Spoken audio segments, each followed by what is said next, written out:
Il y a une étude qui vient de sortir récemment. J'y ai pas eu accès parce que j'ai pas les liens full texte tout le temps.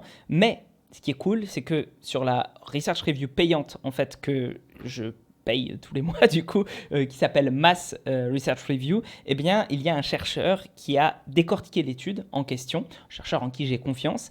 Et de fait, bah, moi, je vais pouvoir vous expliquer un petit peu des choses sur cette étude-là et un petit peu les conclusions qu'on peut en tirer. Aussi, je vais vous apporter des trucs que moi je sais, hein, et voilà, je vais faire de la plus-value par rapport à ça, je ne fais pas juste de la traduction de texte. D'ailleurs, je ne vous montrerai pas le texte en question. J'espère que ça vous servira. En tout cas, cette étude-là, je ne sais plus si je vous ai dit de quoi ça parle, mais je l'aurais mis probablement dans le titre. Ça parle en fait de est-ce qu'il y a des gens qui ne répondent pas à l'exercice, et si oui, est-ce qu'on peut faire en sorte qu'ils répondent à l'exercice. Donc en gros, est-ce qu'on peut leur faire prendre du muscle, même s'ils ont du mal à gagner du muscle. Voilà. Et ensuite, on va dig dans l'étude pour vous expliquer un petit peu la validité externe, interne, etc., etc.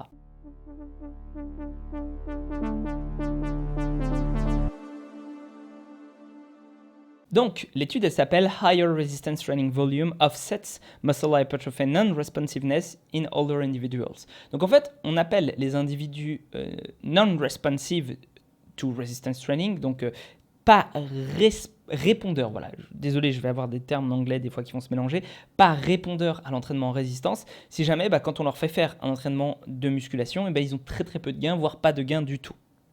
Et ce qu'ils ont fait, c'est que là, bon, il y a une grosse faille, on va dire, enfin, on va dire qu'elle est pas, c'est pas une énorme faille non plus, je vais détailler ça un peu plus en détail, je vais détailler ça en détail, faut que je me calme, bref, c'est que les individus qui ont été étudiés là, ce sont des gens qui ont 60 ans et plus, des seniors.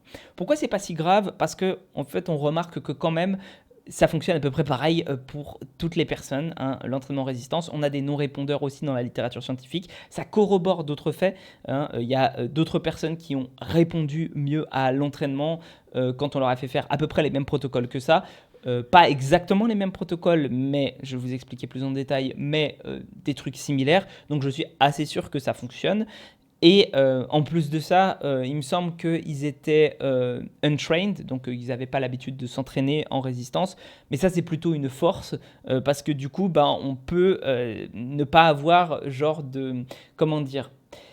On peut savoir si ce n'était pas relié à leur type d'entraînement avant. S'ils n'ont pas du tout l'habitude de s'entraîner, et ben comme ça au moins on sait qu'on n'est pas brouillé par un type d'entraînement. Voilà. Et donc du coup ils ont pris des individus hommes et femmes, il me semble, de plus de 60 ans, ils leur ont fait faire en fait une intervention que je trouve assez intéressante. Donc il y avait 85 personnes, donc ça je trouvais ça bien. Voilà, 41 hommes, 44 femmes, d'âge à peu près de 68 ans. Voilà.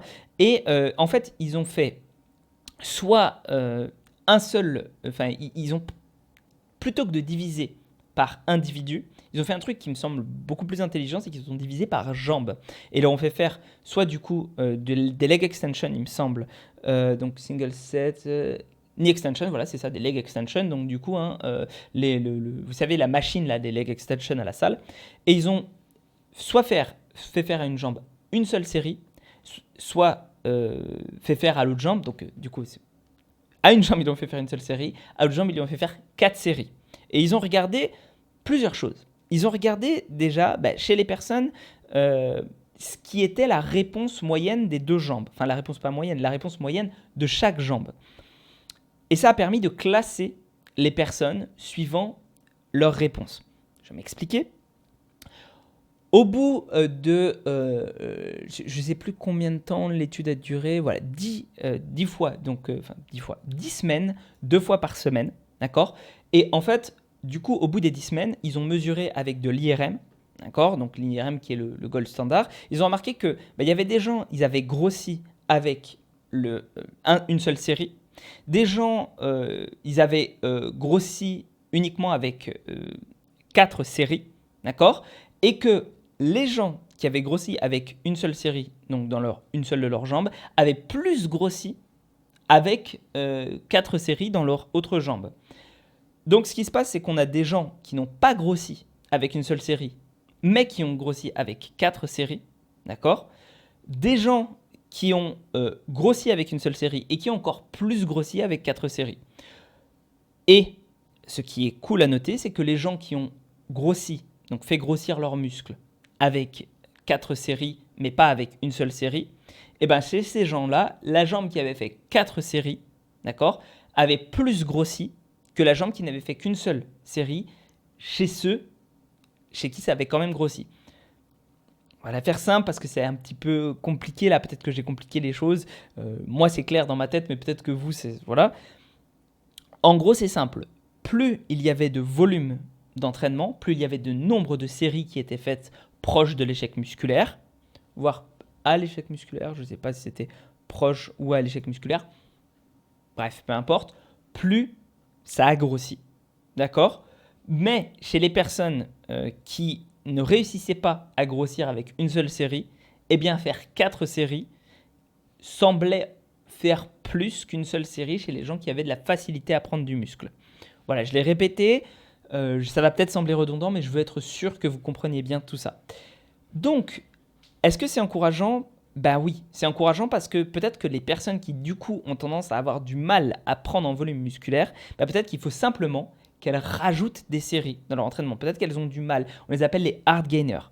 On dit que voilà, ces personnes, généralement, elles ont du mal à prendre du muscle. Ben peut-être que juste en augmentant le volume, en augmentant le nombre de séries, eh ben on va trouver plus d'adaptation, plus de muscles.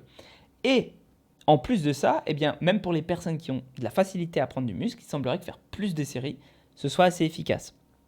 Donc, probablement qu'il y a une limite haute, hein, parce que là, ça représentait, comme c'était fait 2 fois par semaine, 8 séries, ce qui rentre à peu près dans les recommandations. On dit que généralement, à peu près 10 séries, c'est bien par semaine pour augmenter en volume musculaire. Voilà, voire entre 10 et 20 séries en réalité, donc on est un peu plus sur la limite basse. Donc, de fait, c'est assez, encore une fois, encourageant. Maintenant, ce qu'en retire le chercheur dans Mass Research Review, c'est que, bon, on ne voit pas une amélioration aussi drastique chez les personnes du coup qui passent de 1 à 4 séries. On voit une amélioration, mais on ne voit pas une amélioration aussi drastique que les personnes qui ont peu de facilité à faire de la masse musculaire et qui du coup se retrouvent à faire significativement plus de masse musculaire. Donc, ce qu'il va recommander, c'est que peut-être, si jamais on a de la facilité à faire du volume musculaire, mais qu'on se retrouve bloqué à un moment, peut-être que rajouter du volume sera peut-être pas l'option la meilleure. Peut-être que si on se retrouve bloqué à un plateau, il vaudra mieux peut-être augmenter l'intensité ou changer d'autres variables d'entraînement. Ça peut être une piste. Je trouve ça assez intéressant. Moi, ce que je vais rajouter à ça, c'est que si vous êtes un hard gainer, ne perdez pas espoir. Parce que ce qu'on remarque, c'est que certes, les hard gainers, ils ont plus de difficultés à construire du muscle. En revanche, dès qu'ils arrêtent l'entraînement, ils ont plus de facilité à le garder. S'ils partent en vacances, ils perdent moins de masse musculaire, grosso modo. Et ça, c'est cool. C'est-à-dire que tout le muscle durement acquis à la salle, en fait, c'est un truc assez durable. Peut-être parce que les personnes qui sont des hard gainers ont tendance à moins congestionner. Parce qu'il y a aussi ça qui n'est pas forcément ajusté dans la recherche. On peut facilement prendre la congestion pour une augmentation du volume musculaire aussi.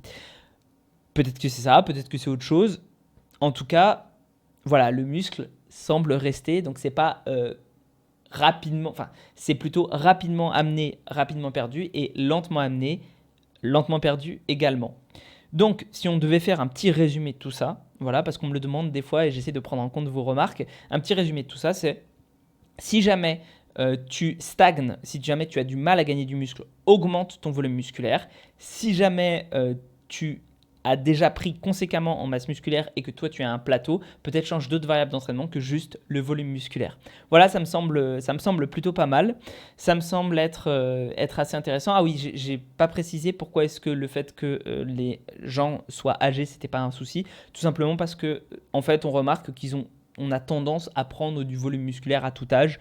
C'est à peu près similaire parmi les ratios de progression sont à peu près similaires. Alors évidemment, au-delà d'un certain âge, ça devient plus compliqué. Je pense au-delà de 70, 80 ans, ça devient compliqué. Mais là, on est encore dans quelque chose d'à peu près acceptable.